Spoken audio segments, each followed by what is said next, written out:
Astrology. Today we're taking a quick break from the hard politics for a slightly more lighthearted celebrity chart exploration. We're going to be talking about Taylor Swift's natal chart and transits.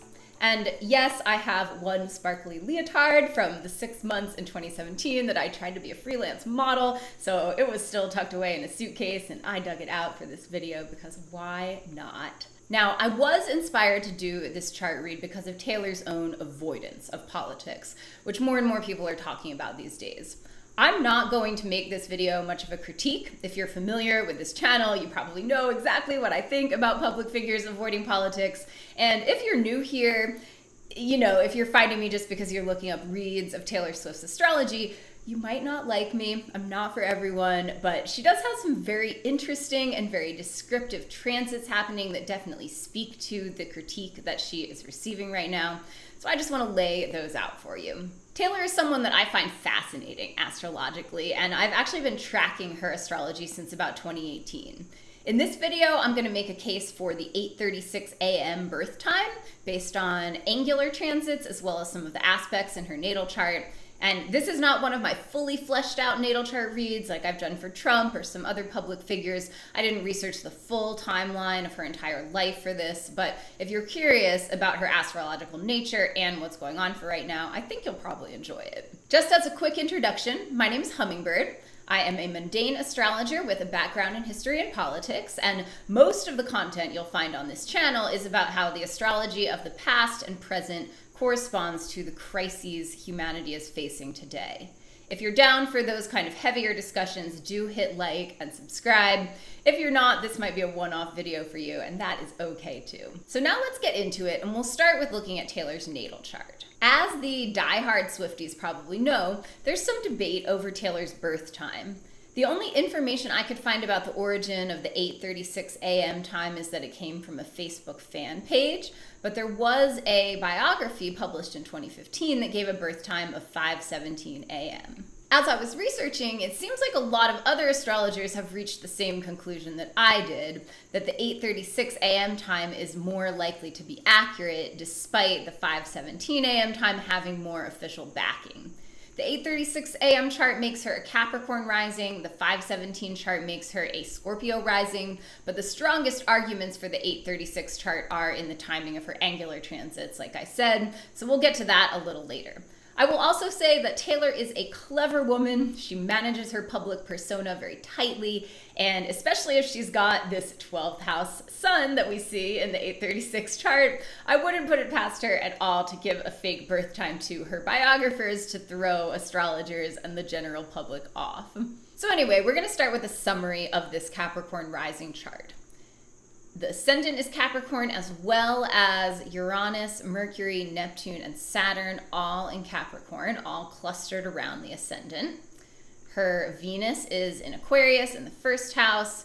Her Sun is in Sagittarius in the 7th house. Her Mars is in Scorpio in the 11th house.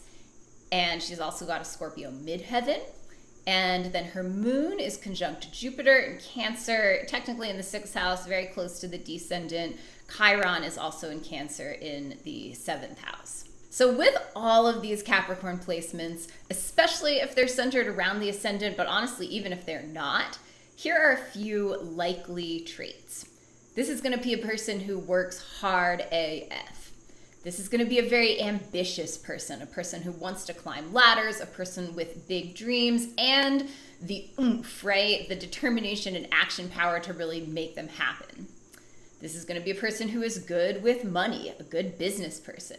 And one shadow side, the diehards might not love this, but this is a person who is extremely controlling. Someone who does not like loose ends and unpredictability anywhere in their life.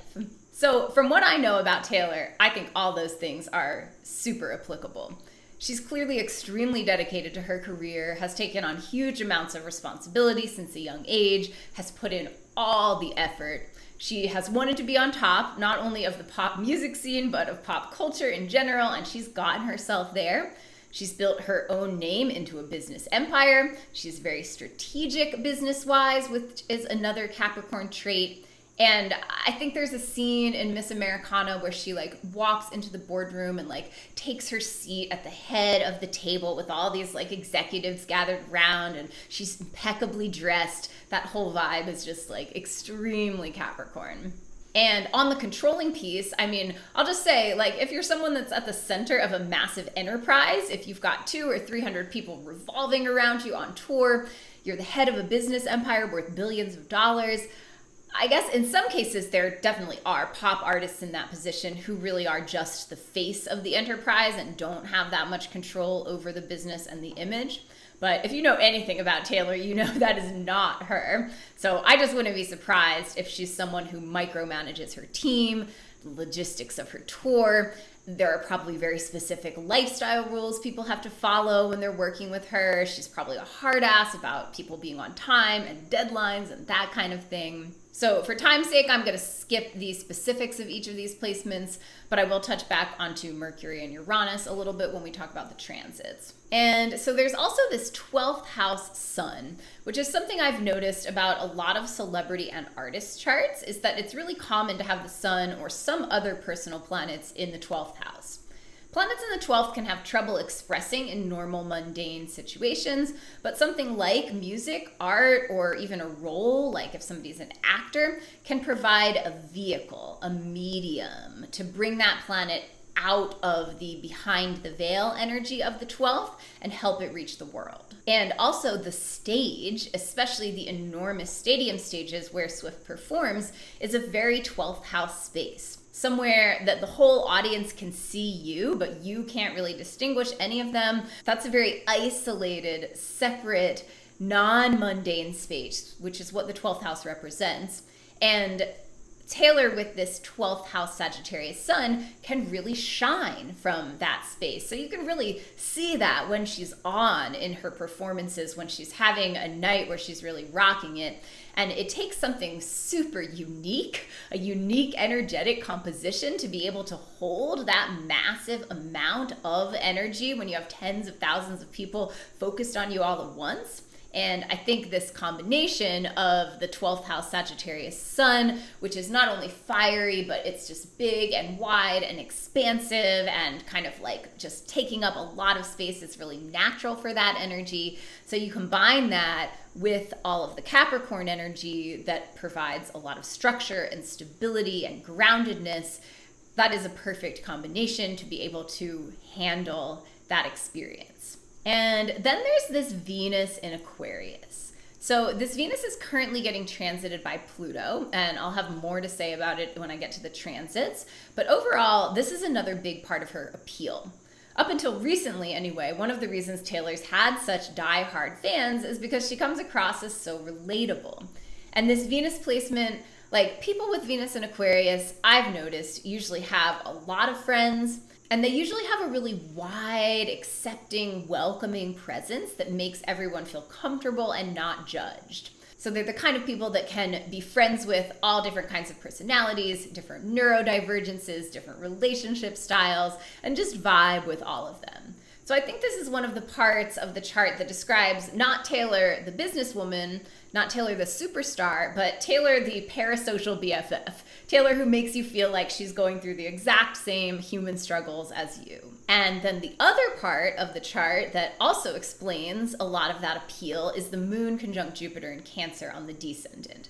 So she's got a lot on the eastern side of the chart, and that usually indicates a person with a very strong sense of self, which she obviously has.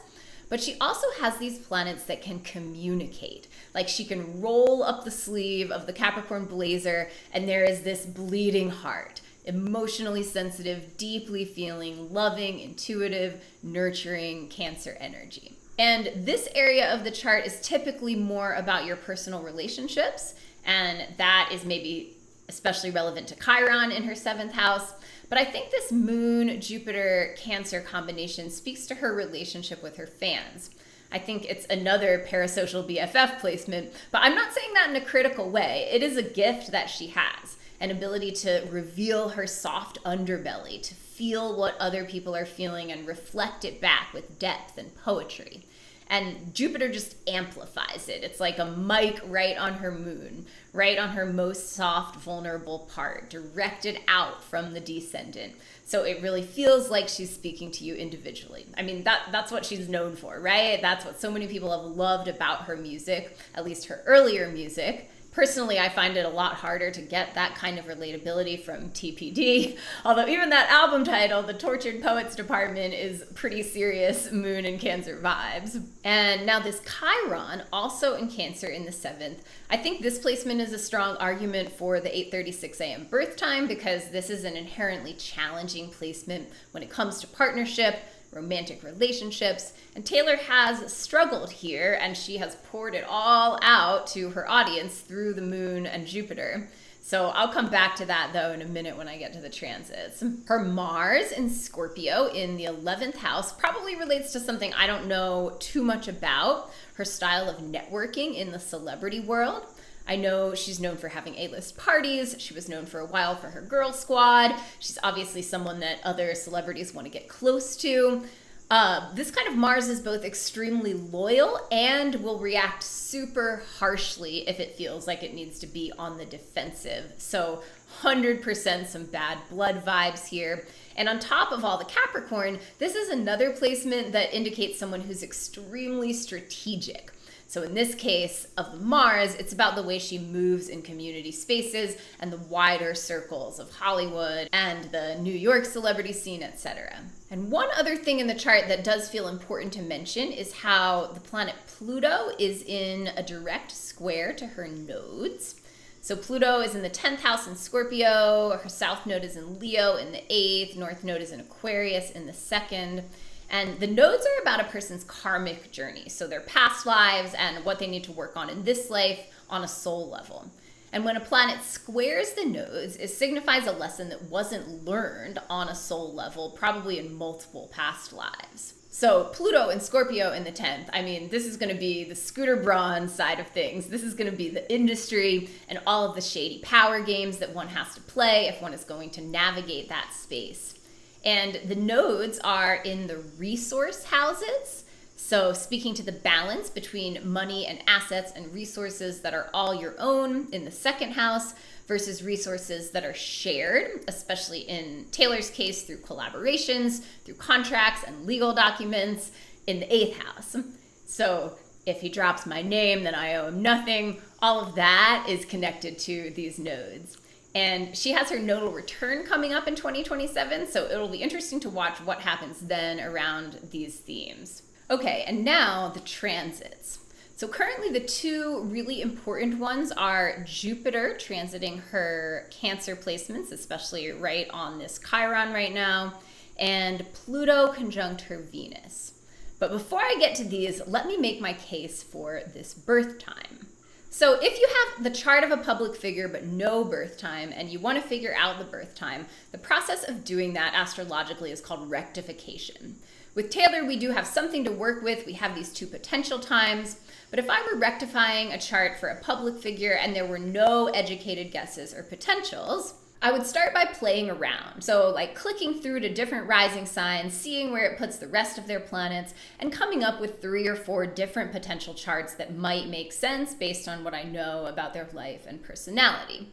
And then to test them, I would look at the times of major changes, major upheaval in their lives, maybe the time they first came to fame or went through a divorce or a big lawsuit or whatever. And then I would look for alignments between those times to angular outer planet transits, particularly Pluto or Uranus transits.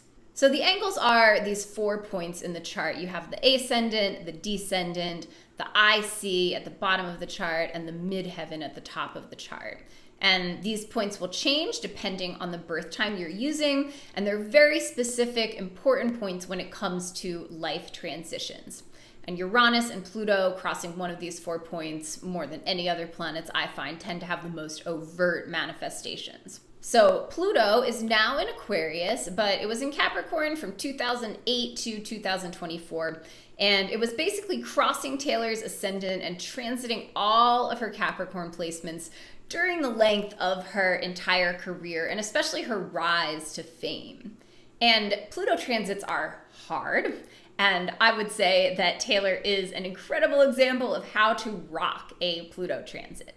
So Pluto went into Capricorn in 2008. That was when Fearless came out, not quite her first album, but the album that's considered her breakthrough album. And then Red came out in 2012, which was when Pluto was crossing her Uranus, her ascendant, and her Mercury. Red was the album where she started experimenting with pop in 2014. 1989 was considered her first full-on pop album.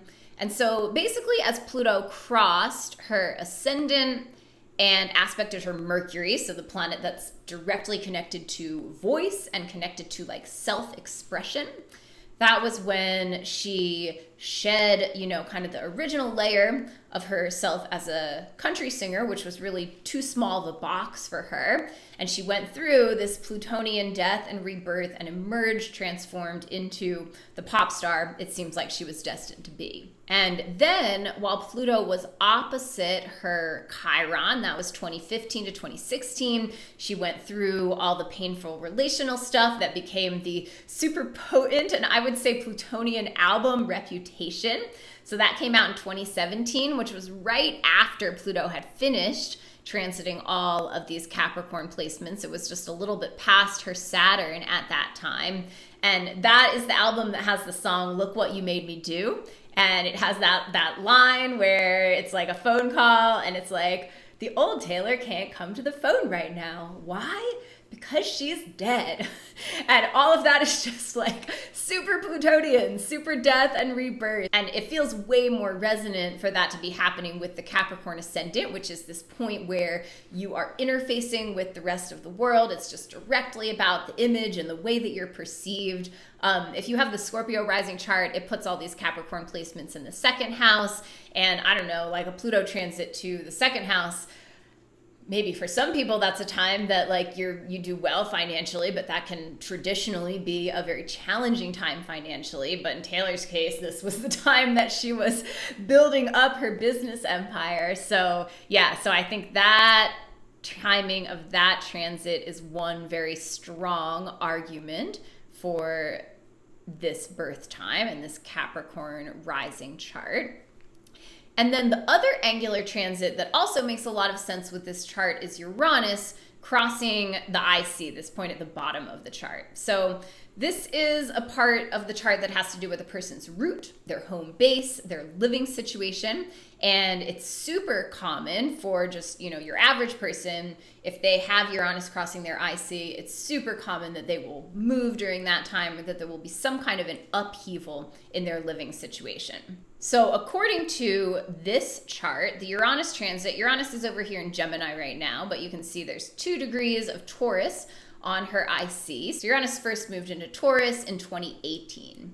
And first of all, Taylor was basically touring the world the entire year of 2018 on the Reputation tour. It was her first stadium tour. It was her biggest moneymaker up to that time. She'd done other big tours, but this was definitely the biggest.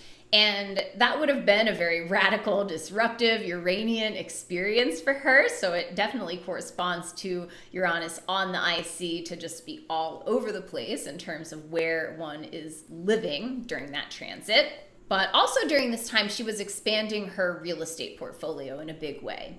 She started buying real estate when Uranus entered Aries back in 2011, but she officially moved from Nashville to New York in 2014.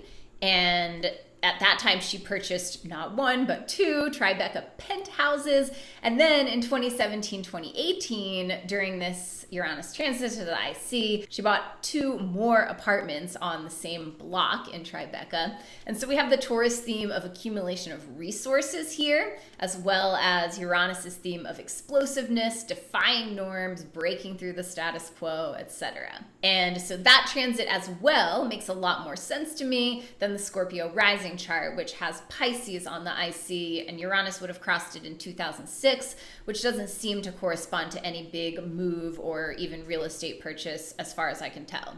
So those 2 transits are my main arguments for this particular birth time. The Scorpio rising chart also has Virgo on the midheaven, which I just can't see.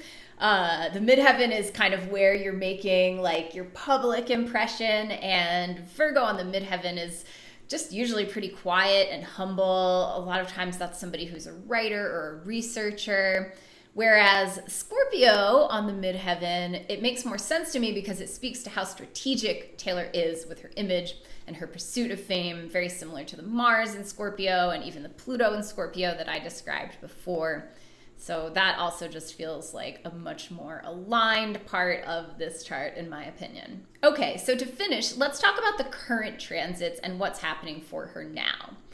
What's happening is that a lot of fans are pretty turned off by her having said nothing about the Gaza genocide and by the fact that her boyfriend has a lot of Trumpy friends and Taylor's seen hanging out with them sometimes, even as the Trump administration is accelerating fascist tactics more every day.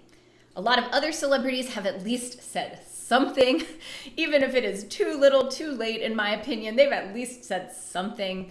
And you know, back in the first Trump administration and in her documentary, Miss Americana, Taylor kind of made activism part of her image, part of what she was highlighting about herself, especially her feminism and her support for the LGBTQ community. She showed video of herself getting emotional as she was trying to convey that she needed to speak out and take a clear stance. She was pushing back against her dad and other important music industry people who didn't want her getting political, that kind of thing. So she really made it something that she was like presenting herself to the public in this way as someone who is brave and courageous and, you know, willing to take a stand for things even when it might affect her business, blah, blah, blah. But now that the stakes are even higher and the pain people are feeling is much more acute, much more immediate, she is not saying a thing. And that has people getting upset. So last week she went on Travis Kelce's podcast and announced a new album called The Life of a Showgirl. And that just happened to be right as Jupiter was conjunct this 7th house Chiron. So Chiron is a painful point in anyone's natal chart. It's a place where we feel like we have a karmic wound, where things just keep not working out for us, where we feel like we can't get it right. And with this placement in the sign of Cancer and this moon and Jupiter playing into it as well, there's probably been shadow Cancer at play in a lot of Taylor's past relationships.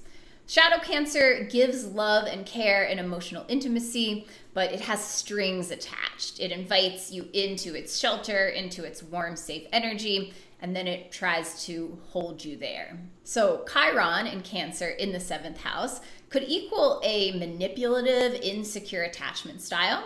And when she was younger, she might have been someone that men were attracted to because she seemed super independent on the outside with, of course, all the Capricorn placements.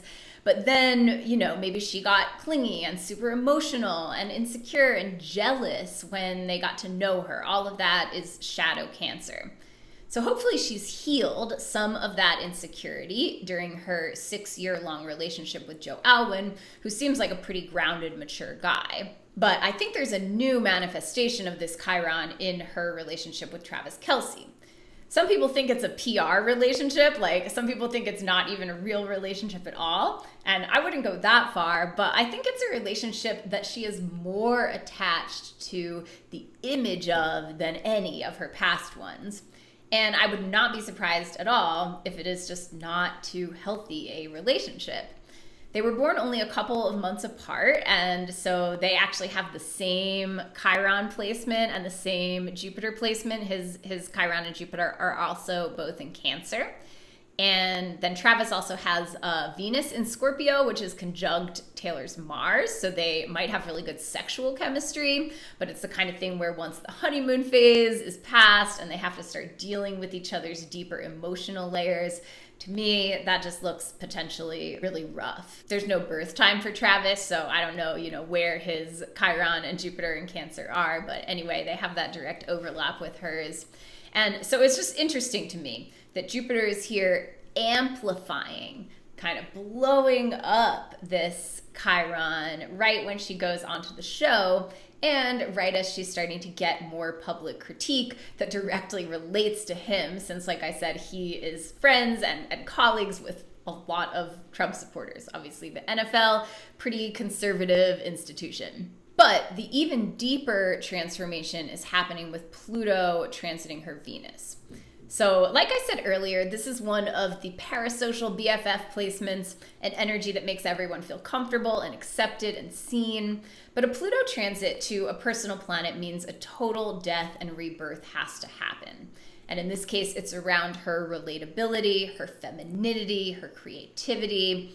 Makes me think of how people were kind of mocking her attempts at sexy dancing during the Eras tour. Like, she's good at highly choreographed pop dancing, but she just can't shake it the way the younger pop girlies are doing it now, and twerking just really wasn't happening for her.